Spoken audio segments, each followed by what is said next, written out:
من کە ناوم سامان ئەحمەد محەممەد ئەمینە خەڵکی دانوشتووی سەنگاوم برای شەماڵ ماڵیان لە سەنگاو بوو 1/12/2018 ڕۆژی سێشەمە لەگەڵ دوو هاوڕێیە دوای عەسرشون بۆ ئەو دەشتە بۆ ڕاوکردن.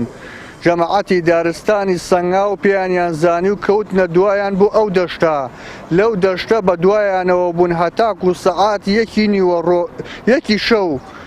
دوای ئەوە تەلەفۆنیان کرد بۆ جەماعەتێکی تر ناردیان بۆ سەر سەیتەرەکەی کاک مەحموود وتیان سەیارەیەک لەو دەشتەیە بە ناوی شەماڵ ئەحمەد بچن لەویانە چاوەڕێیان بکەن هەتاکو بێن. لەویانە چاوەڕێیان گە شەماڵی برام سەعات 2 شەو گەشتە سەیتەرەکەی کاک مەحموود. جەماعەتی دارستان و جەماعەتی پێشمەرگە لەویانە حازر بوون چاوەڕێی شەماڵی برامیان نەکرد. لەویانە چاوەڕێیان ئەکرد، لەویانە بە هەردەیان تەقەیان لە شەماڵی برام کرد، شەماڵی برامیان کوشت.